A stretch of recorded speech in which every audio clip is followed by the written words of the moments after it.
तू जहाँ जा चुका है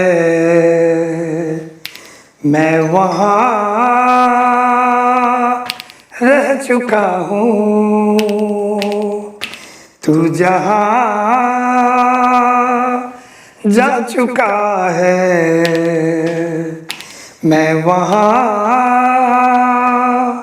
रह चुका हूँ।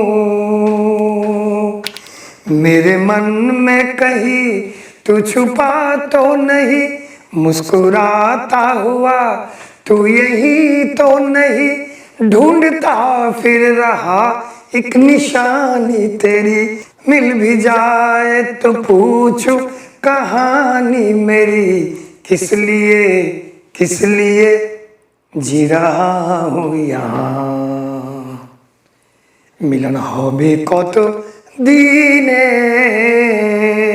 ও মিলন হবে কত দিনে, ও আমার মনের মানুষের সনে, ও আমার মনের মানুষের সনে।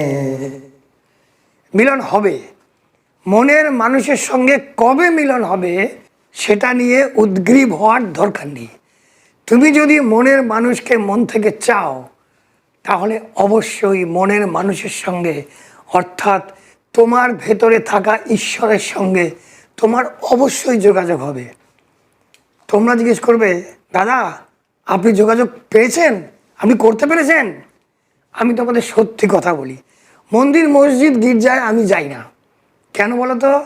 কারণ আমার মনের মানুষ, সেই যে ঈশ্বর আমার ভেতরে বিরাজ করে, আমি খুঁজে পেয়েছি। তাহলে কি দাদা আপনি মহাপুরুষ? না না না, আমি এখনও ওই মাছ মাংস ডাল ভাত শাক চচ্চড়ি সিঙ্গারা কচুরি খেতে ভালোবাসি, কাজে আমি মহাপুরুষ নই। কিন্তু মনের ভেতর একটা কোণাতে যে কিছু একটা হচ্ছে, কেউ একটা আছে, সেটা কিন্তু বুঝতে পারি। কি করে বুঝতে পারি?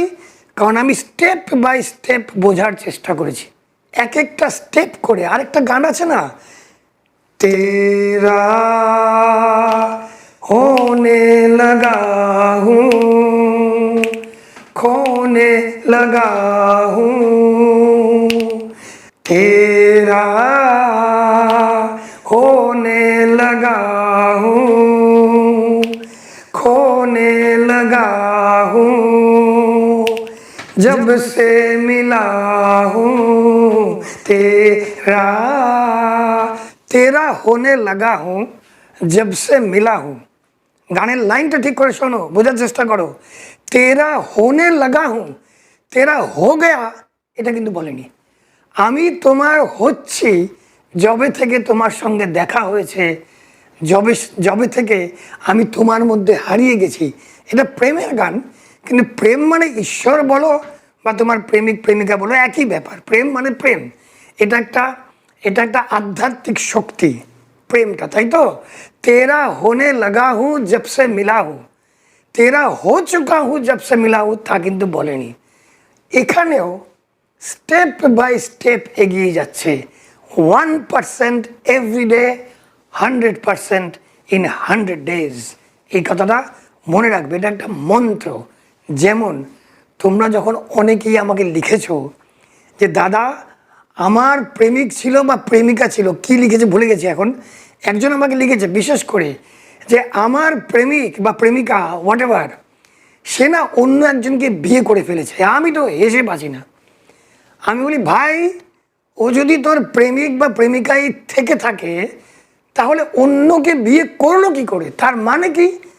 তার মানে সে তোমার প্রেমিক বা প্রেমিকা ছিলই না, এমনি বন্ধু ছিল। কিন্তু তোমার মনের ভ্রম, তোমার অবাস্তব চিন্তা, স্টেপ বাই স্টেপ না গিয়ে এক জাম্প করে তুমি কোয়ান্টাম জাম্প, সেটাও একটা থিওরি আছে, কোয়ান্টাম অ্যাফার্মেশনও আছে, কিন্তু সেটার জন্য প্রথমে স্টেপ বাই স্টেপটা তোমাকে প্র্যাকটিস করতে হবে।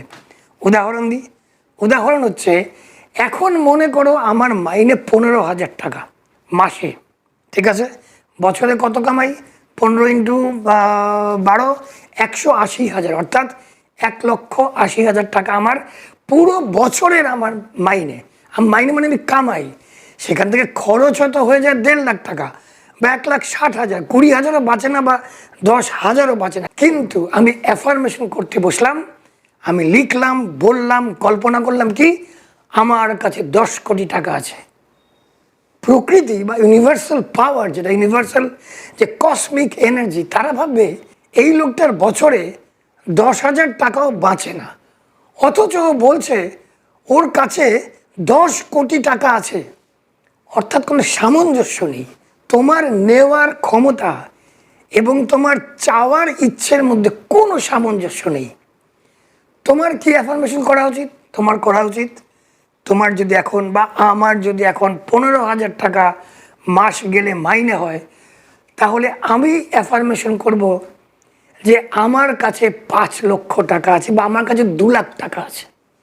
আমি ভিজুয়ালাইজ করব যে আমার ব্যাংকে 2 লাখ টাকা এসে ঢুকেছে। আমি কখনোই এটা ভিজুয়ালাইজ করব না যে আমার কাছে 10 কোটি এসে গেছে। কী করে?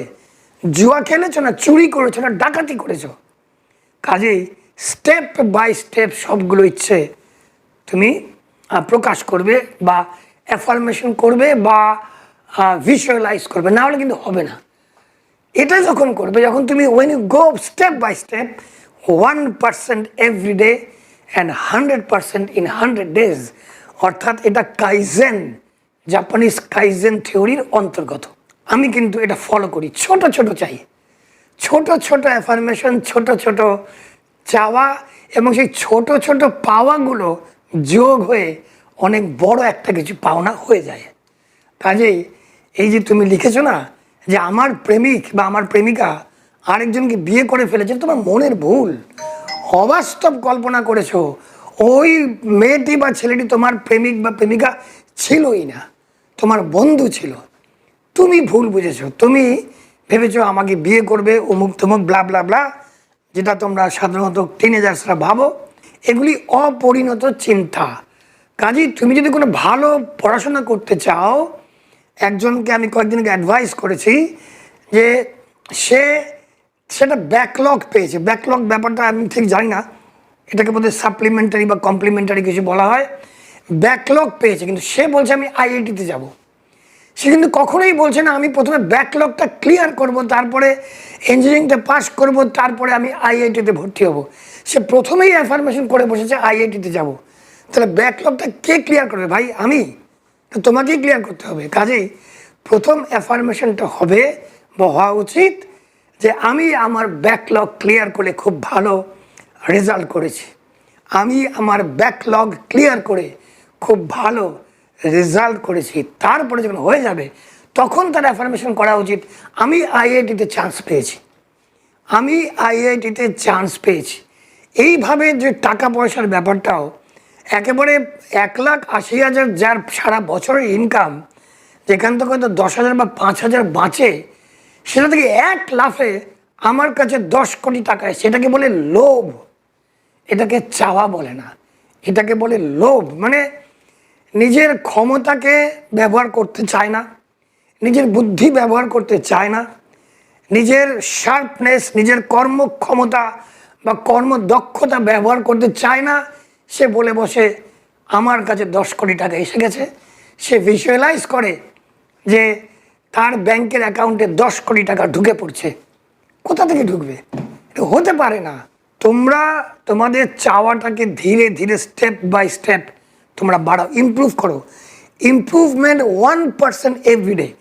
আমি যখন এক্সারসাইজ বা তাইচি একটা চাইনিজ খুব সুন্দর একটা এক্সারসাইজ, আর খুব ধীরে ধীরে ধীরে ধীরে ধীরে মুভমেন্ট করতে হয়, এরকম করে মুভমেন্ট করতে হয়। ও নানান রকম মুভমেন্ট আছে, একটু নাচের ভঙ্গি আছে, বেশ ভালো লাগে, মনে হয় তুমি পাখি হয়ে আকাশে উঠছো।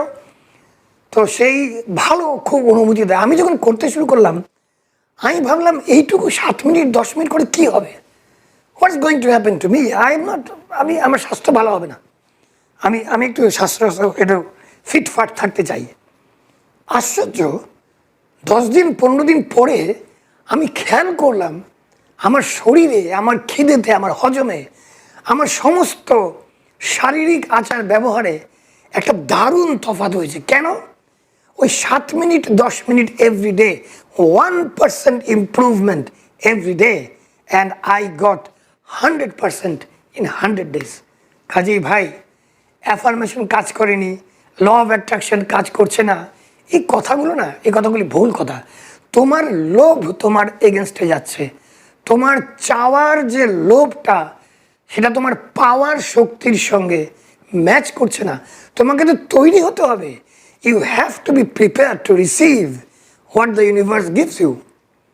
বিশ্ব ব্রহ্মাণ্ড তোমাকে যা দেবে সেটা নেওয়ার জন্যে তোমার তৈরি থাকতে হবে, তৈরি হতে হবে। মানসিকভাবে, শারীরিকভাবে, বুদ্ধির দিক দিয়ে, তোমার শার্পনেস দিয়ে, তোমার কর্মক্ষমতা, কর্মদক্ষতা সব কিছু এমনভাবে বাড়াতে হবে, অ্যাকশন করতে হবে, তারপরে তুমি পাবে। হায়ার সেকেন্ডারির পরে তোমাকে বিএসসি বা বিএ না করে, গ্র্যাজুয়েশন না করে তুমি কি মাস্টার ডিগ্রি কোর্স করতে পারবে? পারবে না, এটা খেয়াল রাখবে। কাজেই আমার তো হলো না, আমি ফেল হয়ে গেছি।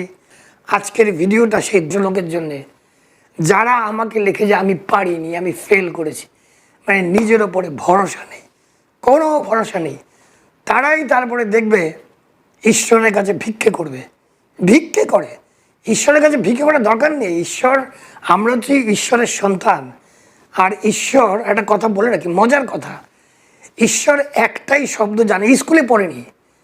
ঈশ্বর বলো, আল্লাহ বলো, খ্রাইস্ট বলো, যাই বলো, ভাই গুরু বলো, উনি কিন্তু স্কুলে যাননি। উনি একটাই শব্দ জানেন, উনি বলেন হ্যাঁ বা ইয়েস।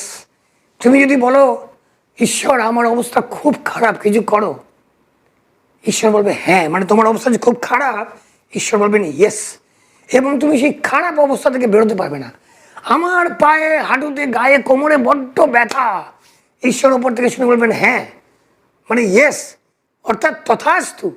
এবং তোমার শরীরের, গায়ের, পায়ের, কোমরের ব্যথা জীবনে যাবে না, কারণ ঈশ্বর তোমাকে বলে দিয়েছেন হ্যাঁ, তুমি যা বলছো সেটাই ঠিক। কাজে মুখ দিয়ে যেটা বের করবে অত্যন্ত সাবধানে বের করবে, মাথা দিয়ে যেটা ভাববে, যেটা কল্পনা করবে, সাবধানের সঙ্গে করবে। বিকজ বিশ্ব ব্রহ্মাণ্ডের পাওয়ার কিন্তু ওপরে বসে আছে, বা আশেপাশে যেখানেই বসে থাকুক, দেখিনি কোনো দিন, ফিল করি যে তুমি যে মুহূর্তে যা বলবে বা ভাববে, উনি কিন্তু বলবেন ইয়েস বৎস, তথাস্তু।